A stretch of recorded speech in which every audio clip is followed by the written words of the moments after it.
Oi, pessoal, tudo bem? Vamos dar sequência aqui ao estudo do nosso livro Jardins dos Orixás. Nós paramos na página 69. Então, é perguntado a Ramatiz: a experiência mediúnica com a memória do ocorrido, sem perda da consciência, não pode despertar o potencial anímico? Aí ele responde: sem dúvida.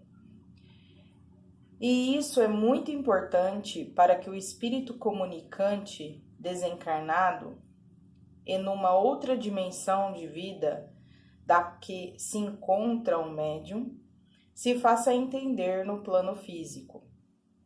Esse é o alicerce evolutivo do médium consciente, que através do seu autoconhecimento saberá distinguir o que é seu daquilo do que é do seu guia, amenizando a interferência anímica.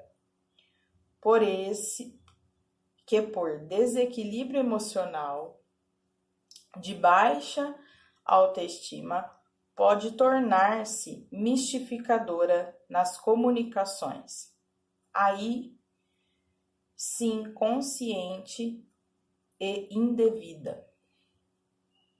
A base dos conhecimentos que afloram qual força centrípeta de que um ciclone ergue-se do inconsciente mais profundo, é como dar-se um comando em vossos odiernos computadores. Se não houver o programa necessário instalado, não adianta um operador digitar corretamente, solicitando essa ou aquela aplicação, que ficará sem resposta. O médium, tendo instalado o programa que o espírito guia conhece como se estivesse desenvolvido, pois igualmente lhe é ancestral, explorará os comandos necessários para que a base instalada na memória integral do aparelho mediúnico fique potencializada animicamente, dócil, sem resíduos mistificadores, para perfeita utilização do solicitante externo. Pessoal, em resumo, o que ele quis dizer aqui? Nós sabemos que existem vários tipos de mediunidade, correto? E a gente entende também que é sempre falado para todos que vão em consultas na Umbanda: você é médium e você tem que trabalhar. De uma forma a explorar muito essa resposta do Ramatiz, ele traz a resposta para essa questão. Você é médium, você tem que trabalhar. O que é isso? Tá. O que quer dizer trabalhar? Muitas pessoas associam que a mediunidade somente incorporação. Então, eu só vou incorporar, todo mundo é médium, então se todo mundo é médium, eu também posso incorporar. E é só isso que é mediunidade. E não. A mediunidade, ela é um atributo a todos os homens, certo? É um atributo a todos os seres humanos. Ok. Mas a gente tem uma coisa chamada programação, reencarnacional, onde antes de você vir é feito todo um programa, um propósito para o que você vai destinar determinada experiência sua aqui. Ponto. Depois disso, é afinado em você aquela abertura mediúnica que é compatível com aquele propósito da sua experiência aqui. E ainda eu não estou falando de religião. Depois disso, então você tem, lá na segunda parte que eu acabei de falar, você tem uma adequação. O médium de incorporação, ele vai ter determinados chakras compatíveis com essa mediunidade. O médium de psicografia vai ter determinados chakras compatíveis com essa mediunidade. O médium de psicofonia, o médium clarividente, o médium... e assim vai. E aí, você escuta aquilo de que você é médium e tem que trabalhar e acha que tem que incorporar. Não tem nada a ver com isso. A mediunidade na Umbanda, ela é aceita de diversas formas. A incorporação, ela é um dos ritos dentro da religião, mas falando do universalismo que o Ramatiz traz, ele está querendo dizer para que você se adeque àquilo que veio dentro da sua programação reencarnacional. Então, se você quer trabalhar, se você quer fazer o seu propósito, faça aquele transbordar natural de acordo com o seu propósito aqui. Que aí ele até coloca aqui, ó. Vamos ver se eu acho.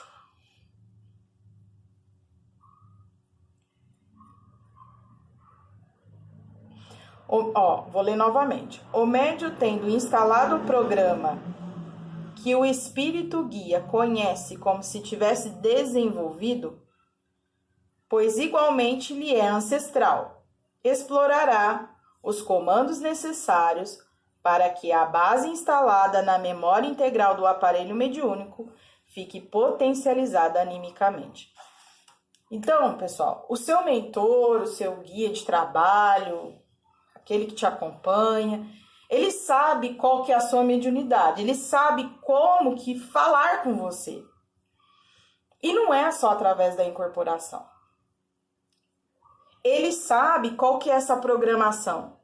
Então não adianta aquela pessoa que não é clarividente ficar tentando abrir o terceiro olho, que não vai rolar, não vai ser clarividente. E não adianta, é como você querer ligar um botão que não tá, entende? Então quando ele coloca aqui para que a gente se atente a esse processo do choque anímico, essa potencialidade, tirando esses ruídos mistificadores que ele fala aqui no final, é quando a gente tenta fugir daquela mediunidade que brota em você. E aí a gente tem que se atentar para quando a gente vai até um local que a gente vai desenvolver, que a gente vai frequentar, um local que siga uma vertente espiritualista, pode ser qualquer uma delas, que eu já disse aqui várias vezes que espiritualista é toda aquela religião que aceita essas vertentes reencarnacionistas. Aceita que nós temos mediadores do outro lado. E aí, independente do que você for seguir, é muito importante que você siga a sua verdade. A sua verdade é aquele transbordar de dentro. Então, o eu sou é o caminho, a verdade e a vida. É muito importante que você siga o seu transbordar. Porque, infelizmente, as pessoas elas são direcionadas a achar que eu vou fazer só o que é correto, principalmente quando a pessoa está no início do desenvolvimento. Ela acha que só vai fazer o que é correto, o que está de acordo com a espiritualidade, se ela estiver fazendo que nem o outro que já está ali. E não, ela tem que olhar qual que é o atributo que ela leva. Várias casas precisam de médiuns que fazem psicografia. Várias casas precisam de médiuns que fazem transporte. Várias casas precisam de médiuns que têm outras habilidades mediúnicas. Porque aquilo vai estar de acordo com o seu propósito. Então, isso já vem programado. Então, médium todos somos, mas tem pessoas que não veio com programação para exercer determinada mediunidade.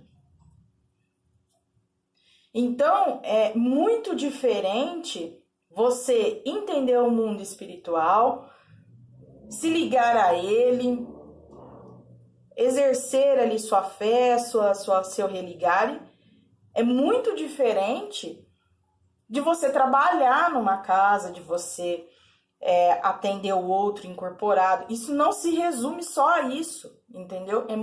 Isso é muito importante que fixe, porque as pessoas, elas estão condicionadas a entender dessa forma. E aqui ele fala, é como se ligasse um botão que não...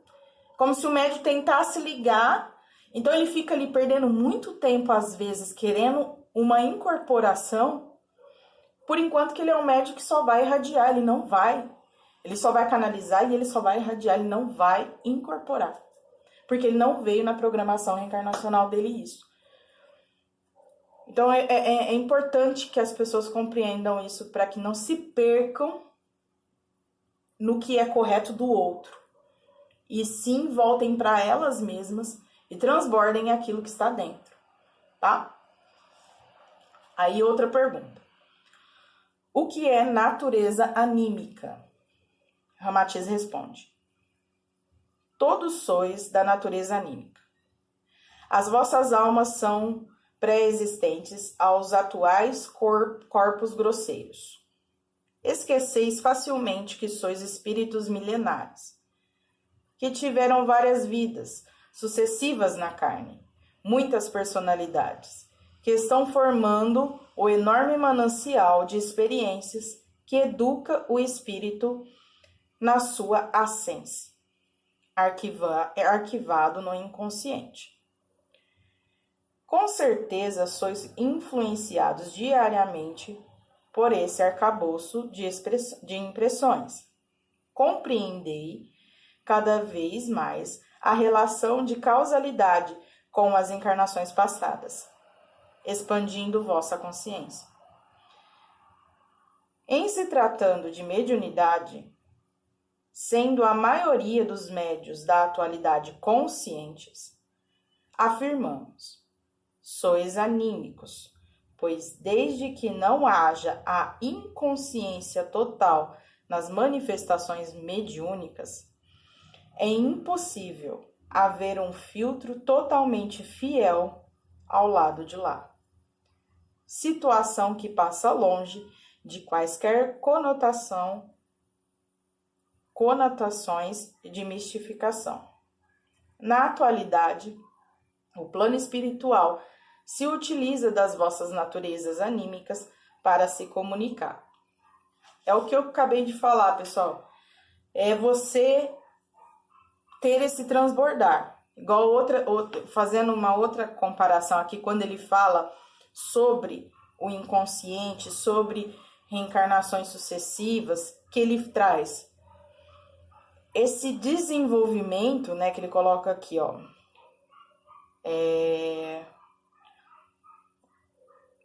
O médium tendo instalado o programa que o espírito guia conhece como se estivesse desenvolvido, pois igualmente lhe é ancestral. Pessoal, a gente não fala que a Umbanda é um culto aos ancestrais? E aí cada pessoa tem o seu ancestral. Se você tem um ancestral nórdico, vai se manifestar isso. Se você tem um ancestral pro universalista, é assim. Se você tem um ancestral que vem da linha de caboclos, vai se manifestar assim. Se você tem... Então tá. O que ele traz aqui é que tudo isso já está no inconsciente. Então que a gente... É como se a memória cósmica. Então por isso que muitas vezes o estudo ele é importante porque ele faz você lembrar dessa memória cósmica. Você escuta uma palavra, você escuta uma música, você escuta uma frase que faz você acender lá aquela luzinha e falar, tem alguma coisa aqui que me chamou a atenção. E vai de encontro para você entender aquela manifestação que está transbordando em você, que você às vezes não entende. Compreender aquilo, entender que é diferente do outro e deixar transbordar. Para que realmente ali tenha uma mediunidade genuína, tenha uma efetividade daquele trabalho espiritual que você se propôs a fazer. Aí aqui ele coloca observação do médium, que estava recebendo essa canalização do Ramatiz.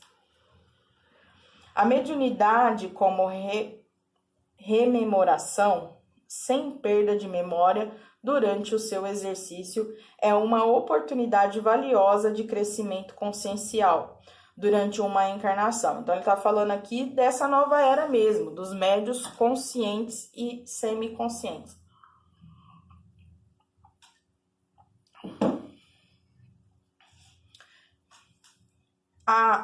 Pessoal, uma coisa que também vale a pena falar, uma coisa que acontece muito com aquela pessoa que às vezes tenta incorporar e fala assim, eu não sei o que aconteceu, eu apaguei, eu entrei num estado aqui que eu acho que era o mentor. E às vezes aquela pessoa não tem esse atributo de mediunidade, de incorporação. É muito diferente a mediunidade de incorporação e o transe. Você realmente entrar em transe, como se você estivesse sendo hipnotizado. Então você está ali escutando um ponto, escutando estímulos e você some.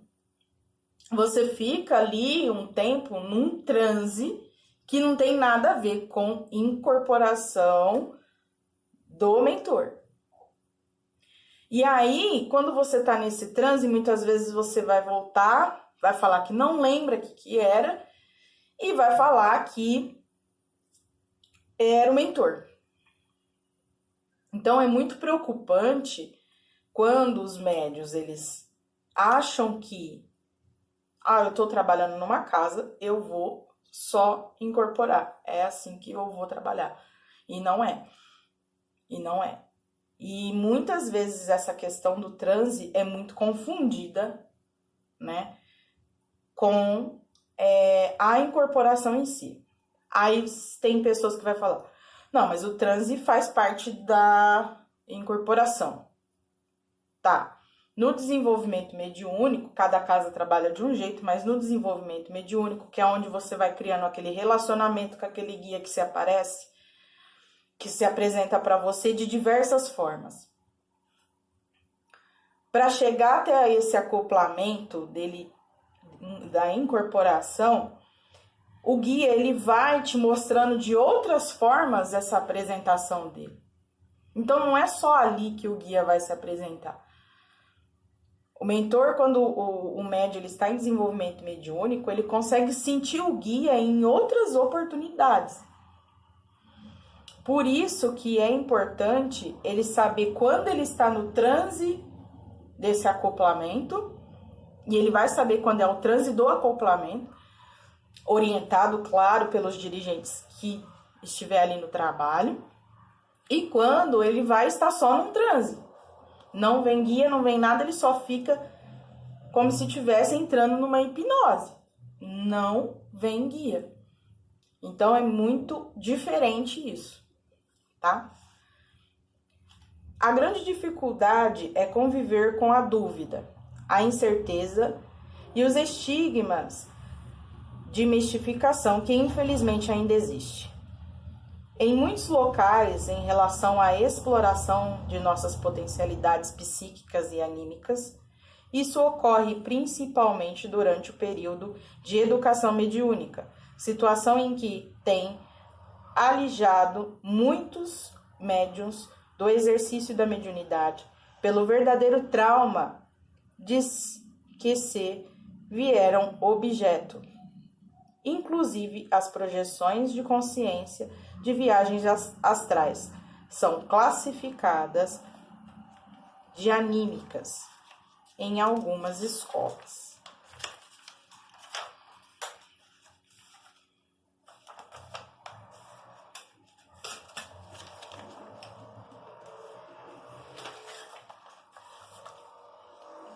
Com visível conotação de mistificação, e os médiuns devem evitar exercícios que visem adestrar essas capacidades do espírito por não serem mediúnicas. Aqui, pessoal, também é outra mediunidade que também é muito importante, que é a da viagem astral, do desdobramento, como é muito conhecida. Isso aqui é muito realizado para quando você vai fazer o tratamento de determinado consulente, e o grupo ali, ele tem essa habilidade. Então, um grupo que tem essa habilidade do desdobramento, né? Ele vai até a casa do consulente, ele trata, ele vai até uma situação, ele trata, ele consegue andar em determinada, ali, por exemplo, num trabalho de apometria, ele consegue andar em determinada corrente do tempo para poder tratar aquela personalidade que se manifestou e que está obsediando a pessoa no aqui e agora. Então, vejam que é um outro tipo de mediunidade muito importante e que exerce um trabalho enorme, né?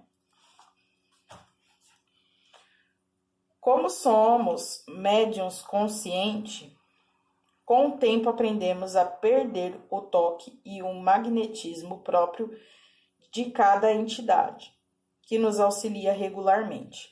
Nesse sentido, a Umbanda é e tem sido fundamental a importância, pois a prática regular da mediunidade, de acordo com os seus usos e costumes ritualísticos, levam o médium a uma espécie de casamento fluídico com as entidades que lhes são companheiros ancestrais.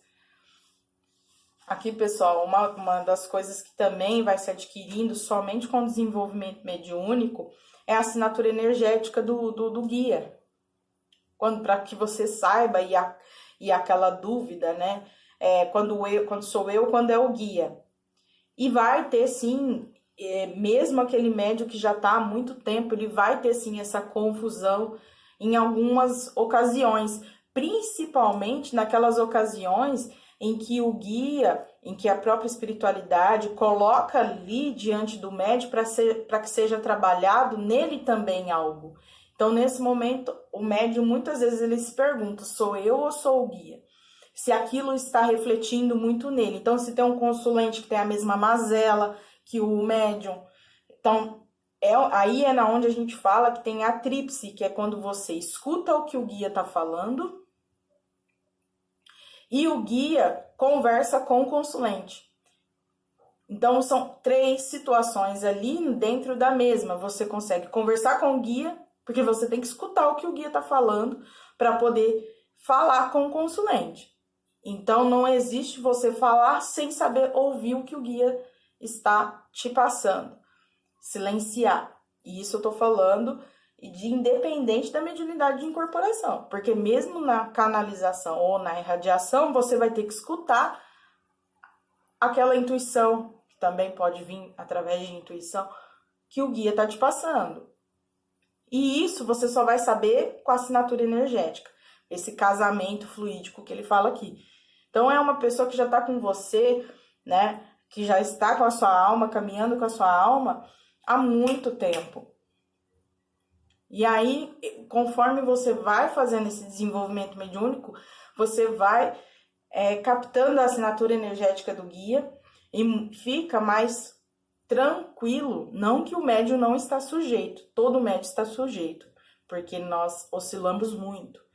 Mas fica mais fácil a caminhada para que você distingua quando é um guia, quando é um ataque energético de vir um quiumba e se disfarçar daquele guia.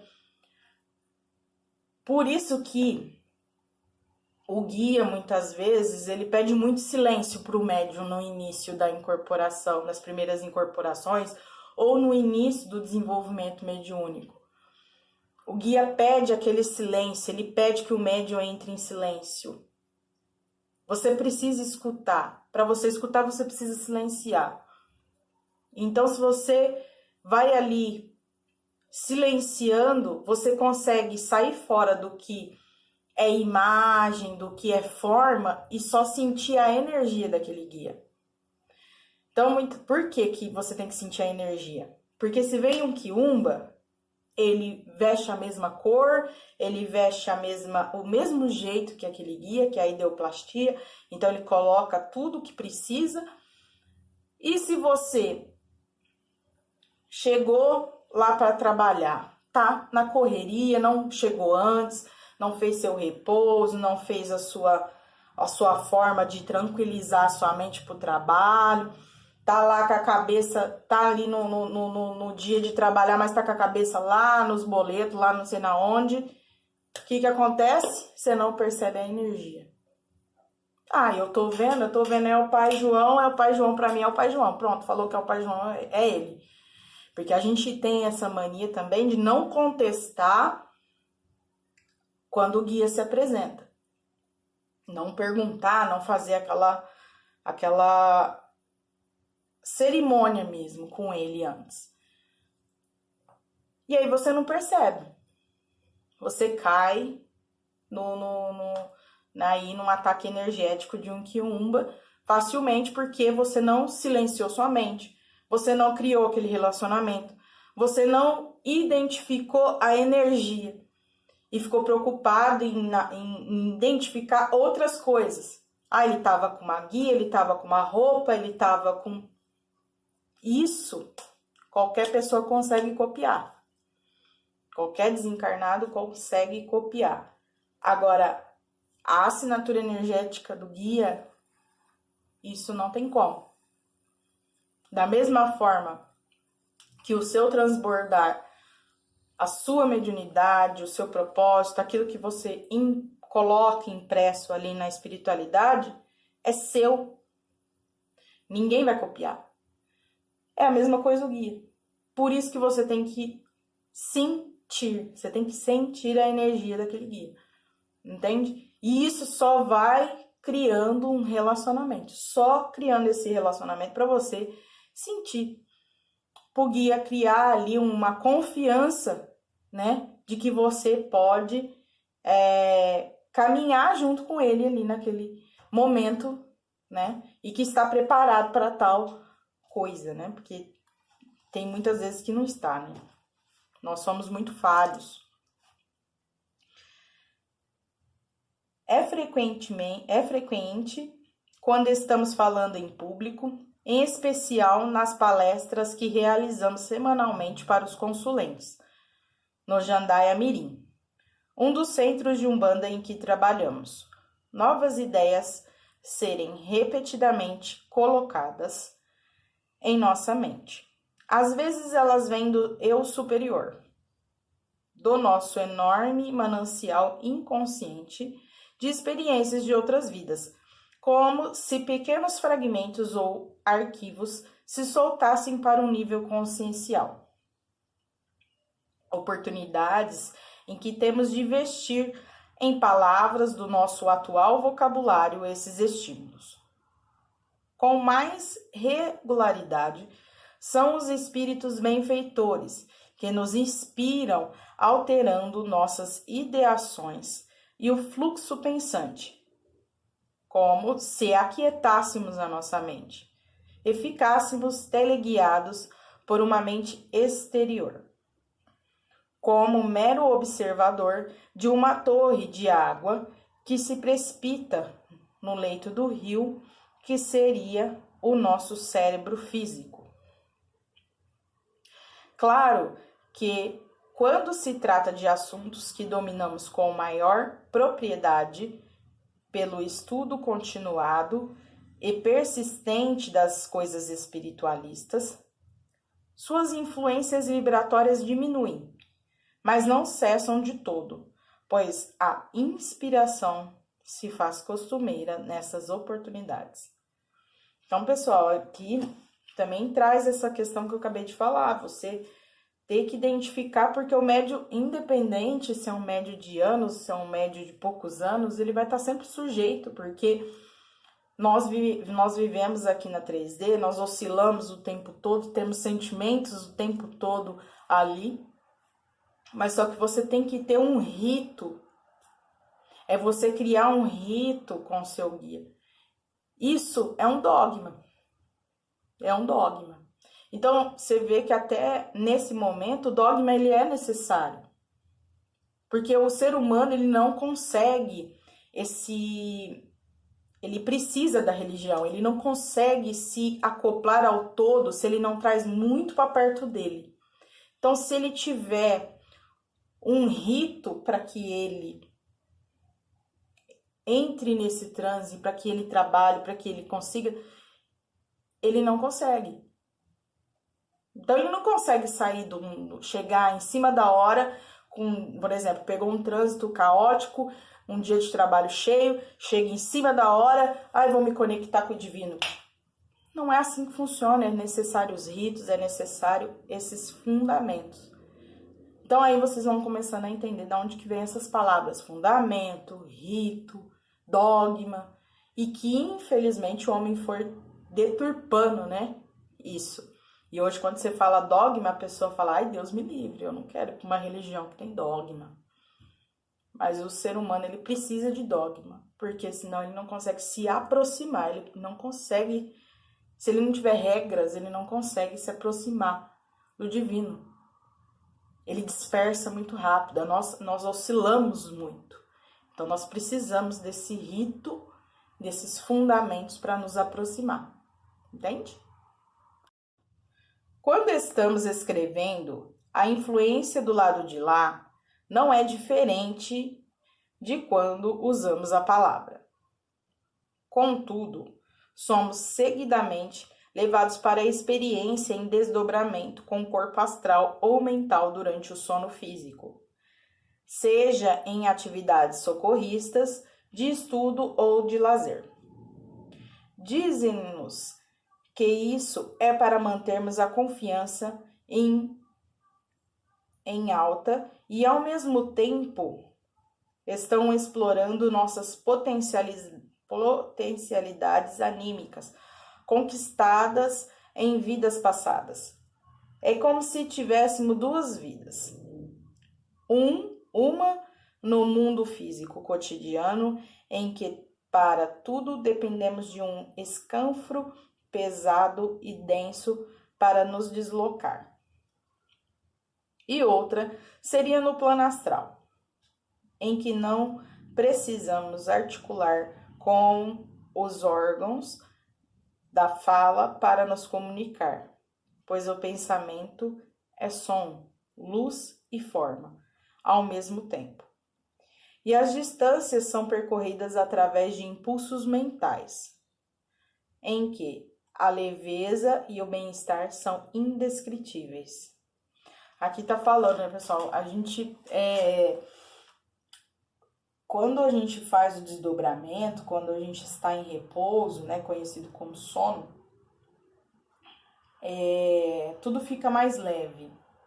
E na quarta dimensão, que muitas vezes nós vamos, né, ao lugar que nós vamos nesse desdobramento, não há esse barulho que nós fazemos aqui. Não acontece, né? Lá nós somos realmente, lá se utiliza esse silêncio que eu estava falando, né? Essas ocorrências em desdobramento clarevidente são cada vez mais regulares e não nos sentimos cansados pelo fato dessas experiências fora do corpo serem conduzidas pelos orientadores espirituais, com finalidades de socorro e estudo, para que possamos relatar depois. Eles dosam as nossas lembranças e a memória de que vivenciamos num plano astral, ou eventualmente no mental, para que o nosso cérebro físico não fique exaurido, o que prejudicaria nossas atividades no mundo material. É bom salientar que a nossa mente não cansa. É o nosso envoltório carnal, cerebral, que não suporta a plena atividade mental do espírito, por uma natural limitação vibratória, de frequência e densidade dimensional, própria deste veículo de manifestação. Os espíritos benfeitores, estando livres do corpo físico, não se cansam, não dormem, não comem, não sentem sede, pois as energias que lhes são necessárias são absorvidas pelos poros do corpo sutil, de que estão se utilizando no momento. É como se existisse uma espécie de fluido cósmico peculiar, a dimensão em que cada um está se manifestando, seja astral, mental ou búdica. Recentemente tivemos uma experiência muito gratificante que nos foi autorizada a comentar. Fomos conduzidos a um local no plano astral em que um tipo de templo suspenso no ar com uma abóboda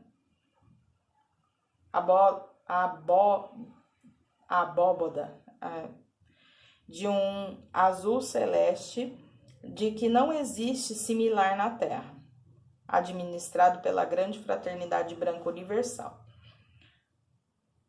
Ao passarmos por este imenso templo etérico, verificamos a existência de várias salas contíguas e rapidamente fomos conduzidos ao interior de uma delas. Ao atravessarmos um pórtico de entrada, nos encontramos surpreendidos, frente a frente com o mestre Ramatiz. Em sua configuração fluídica da encarnação nos idos da antiga Atlântida, que também é uma de suas aparências astrais.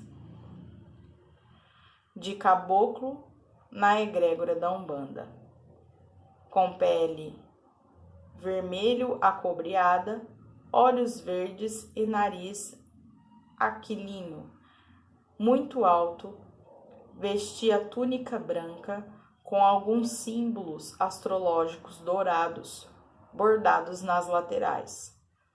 Nessa ocasião, estava sem turbante ou mitra, de cabelos soltos, muito negros e compridos, caídos pelo ombro. Sem delonga e com sua peculiar objetividade, nos admoestou amorosamente, repetindo-nos mais uma vez: pedimos que não utilizeis nem em pensamento para designar-nos a nomenclatura mestre, excessivamente eletiva, pois assim fazendo é como se ficássemos distante das agruras do homem comum. E tu, como instrumento escrevente, que ora nos recepcionem os pensamentos, fossem uma ferramenta especial e melhor que as demais. E bem saberes que não sei. Nosso intento nesses tempos odiernos é que resgatais em vosso interior os procedimentos crísticos de Jesus, que nunca é demais lembrar. Sempre esteve próximo de nossas iniciações cotidianas, à luz do dia, igualitariamente forjando há milênios os adeptos do amor verdadeiro, iniciados para a vida infinita, dispensando as distinções ou insígnias sacerdotais. Em sua existência terrena, sempre espargiu fraternidade, solidariedade e alento aos que procuravam, sem estar restrito aos ambientes iniciáticos, desde os tempos de estudo que antecederam a sua pregação evangélica. O Cristo Jesus esteve continuamente próximo dos simples e profanos e de todas as comunidades sociais de antanho. E, paradoxalmente, para a acanhada percepção da maioria de vós, longe dos ambientes fechados dos eleitos, aos céus paradisíacos, manifestando a simplicidade e o amor que o ligam em unidade cósmica ao Criador.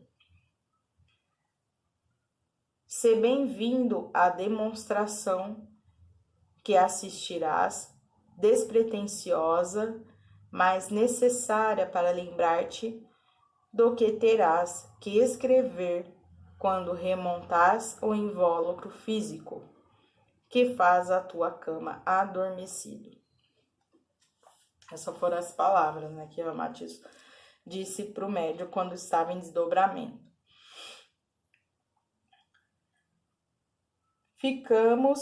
Aí o médico volta a falar, né?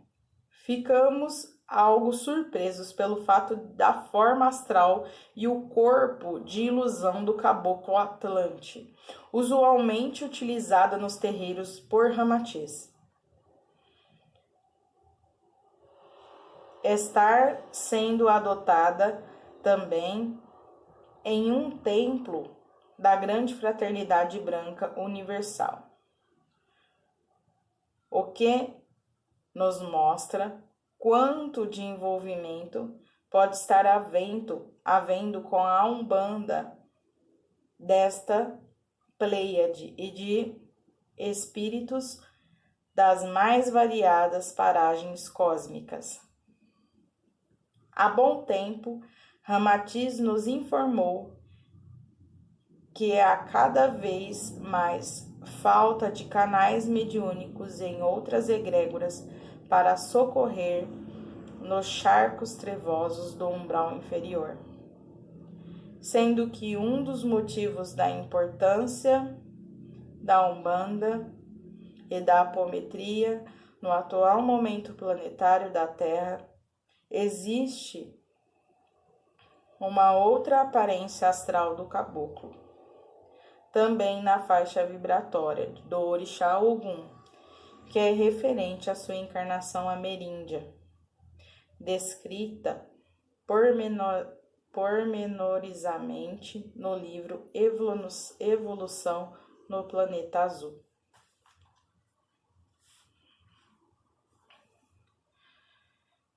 Este amigo espiritual Ramatiz é responsável pelo planejamento reencarnatório e engenharia kármica de uma coletividade de espíritos ainda presos ao ciclo carnal de nosso planeta azul, a qual tutela desde remotas eras. Um daqueles comportamentos ou salas é ocupado por um grupo de técnicos coordenados por ele, que tem igualmente sobre a sua responsabilidade um grande bloco de espíritos de psiquismo ainda oriental, muitos da antiga raça vermelha Atlante e originários da constelação de Sírius.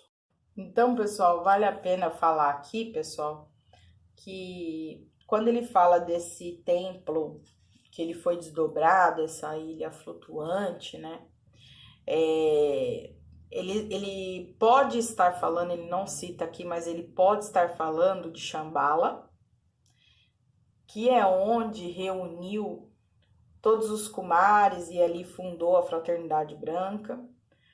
Mas ele pode estar falando de outro templo etérico, né? Porque cada raio da Fraternidade Branca tem vários templos etéricos espalhados pelo nosso orbe, pelo nosso planeta, né? E ele pode estar citando o que ele foi, desdobrado para o templo etérico do Ramatiz. Então, nós não sabemos porque ele não cita aqui, mas ele cita que ele teve esse encontro com ele. Pessoal, às vezes eu tô lendo e eu tô lendo junto com vocês, para poder ter ali a troca, né, junto com vocês. E vem download junto. Lembra que eu disse para vocês que quando você lê algo, vem uma memória cósmica, você lembra de algo, acende algo em você. É exatamente por isso. É exatamente por essa razão que às vezes eu dou pausas, além do vocabulário que é muito difícil, né, muito culto, mas é uma das razões.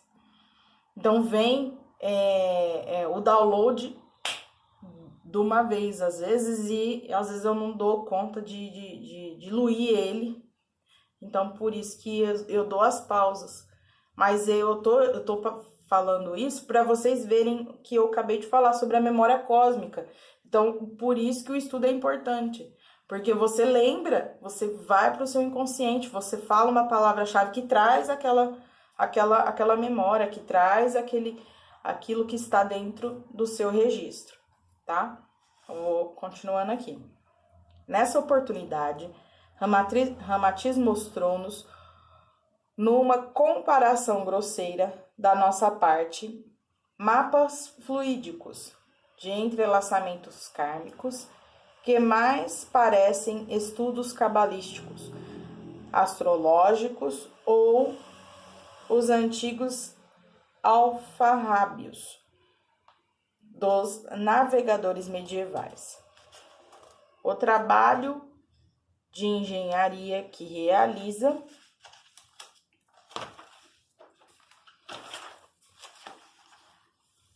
requer acesso à memória integral dos espíritos de maneira coletiva. Planeja minuciosamente todos os entrelaçamentos que haverá na carne, quando se encontrarem em grãos sanguíneos, raciais, sociais, psicológicos, econômicos, de trabalho e etc. Foge-nos a capacidade de compreensão, a profundidade deste tipo de atividade, conduze por Ramatiz, pois milhões de experiências, de encontros, de traumas e alegrias são comparados em grupos e pelos liames que alcançam os espíritos dentro da causalidade das leis cósmicas, que, por sua vez, determinam o karma de cada individualidade que está inserida dentro de um grupo ou comunidade. Por último, esse irmão espiritual, antevendo a nossa dificuldade do entendimento quanto fôssemos descrever as peculiaridades de tal encontro e tarefas, novamente apropriadas do corpo físico e presos às limitações do cérebro, que reduzem a percepção sensitiva do corpo astral de que, quando estávamos desdobrados, mostrou-nos algo a clarividência, que nos maravilhou pela limpidez visual. O novo corpo físico, a ser ocupado por um espírito que está reencarnado pela primeira vez no Brasil, a sua família será de chineses, que aqui também residem, de elevada classe econômica, o que propiciará uma preparação intelectual e educação esmeras deste ente, já que está programado na sua fase adulta para ser uma líder feminina de uma importante comunidade budista de grande influência em nosso país. Enxergamos em uma espécie de tela de plasma, num tipo de holograma em movimento, o futuro corpo da nossa reencarnante, como se fosse obra-prima da criação, desde bebê, passando ano a ano do seu crescimento até a fase adulta. Visualizamos todas as mudanças físicas que ocorreriam naquele veículo denso, saudável e perfeito, como se estivessem à frente de uma estação moderna de computador e indústria automobilística que está projetando um carro para a futura construção. Quão bom é o Pai Maior, que propicia infinitamente o meio de expressão na forma ao espírito imortal, na dimensão do universo manifestado que lhe é devida e dentro do seu merecimento e justiça, para que consigamos continuar evoluindo. Só podemos agradecer a oportunidade de termos presenciado algo tão bonito, tão maravilhoso.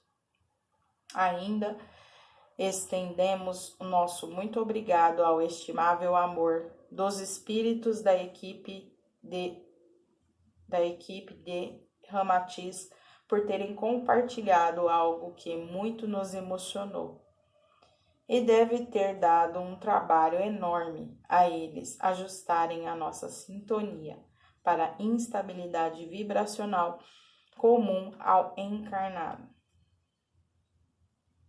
Como um rádio sintonizado, uma estação em que a recepção oscila demais pelo excesso de interferência estática e cheia de ruídos do receptor. Ele está falando aqui dessa dificuldade, né, que nós temos novamente, né, pessoal, de sintonizar. Eu vou deixar página 73 para nós iniciarmos depois, e agora eu vou falar um pouco sobre elementais do fogo, né?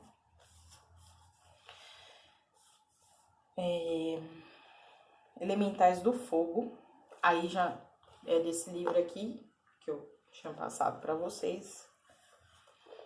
Os elementais do fogo atuam na transmutação. São a força luminosa que indica o caminho a ser seguido por aqueles que buscam respostas nas leis do universo. O fogo é a chama que revela a força do nosso espírito e auxilia no processo de limpeza quando o velho cede lugar ao novo. Aí inicia aqui as salamandras. São espíritos do fogo que têm o poder de transformar e desencadear tanto emoções positivas quanto negativas. Dentro de todas as formas energéticas, as salamandras adquirem formas capazes de ativar pensamentos e emoções no homem. São as grandes alquimistas do fogo, usadas há milênios nas práticas místicas para transformarem nossas criações mentais em materiais, elevando nossas intenções ao cosmos. Parecem bolas de fogo e que podem atingir até 6 metros de altura. Como exemplo dos elementais do fogo, temos as salamandras ou espíritos do fogo, que procedem tanto da região mais interna da Terra quanto do cinturão de elétrons que rodeia o Sol, possuindo atuação direta junto com as hierarquias de luz. Adquirem forças capazes de ativar pensamentos e emoções no homem para bloquear, destruir e queimar completamente vibrações negativas, como miasmas, vírus astrais e elementos usados em magia negra. Protegem uma energia poderosa e indestrutível, que pode ser o amor intenso, a união, a iluminação, o êxtase, a alegria, ou, ao contrário, a violência, a ira, a vingança. Portanto, atuam nos mais diversos níveis do nosso ser. Lembra, pessoal, que eu já falei para vocês uma vez que a magia, ela é neutra, né? O elemento, ele é neutro. E aí você coloca, quem manipula para onde essa energia ela tende, é quem está ali guiando aquela magia, né? Quem está realizando ela. E esses arquétipos, né? Esses seres que nós pedimos auxílio quando nós vamos fazer qualquer magia, é importante que a gente entenda que tudo tem um reino, tudo estava aqui, tudo já está, né, da forma que deve estar. Então, nós temos que pedir autorização, nós temos que pedir a invocação de força. E é muito importante a gente saber quando a gente vai fazer qualquer manipulação de elemento, mesmo que seja no astral, a gente precisa saber qual força que está invocando. O porquê que você está acendendo uma vela, o porquê que você está querendo chamar tanta energia do fogo, ou o porquê que você sentiu tanta energia do fogo em determinada situação. Então você vai saber como que você vai manipular aquilo, por que seu guia está trabalhando aquilo. Entende, pessoal? Então, isso traz o foco e a efetividade também da magia que está sendo realizada. Você precisa saber entender aquilo que está sendo feito, né? Então, tem uma oração aqui sobre a energia do fogo. Aí coloca assim, ó. Eu vos saúdo, salamandras, que constituis a representação do elemento fogo. Peço que com vosso trabalho fornecei a mim o poder para resolver tudo, de acordo com a nossa vontade. Vossa vontade. Alimentando o meu fogo interno, aumentando minha chama trina no coração. E assim formar um novo universo. Mestre do fogo, eu vos saúdo fraternalmente. Amém. Então, é importante a gente entender muito bem e antes de invocar, né? Porque não é...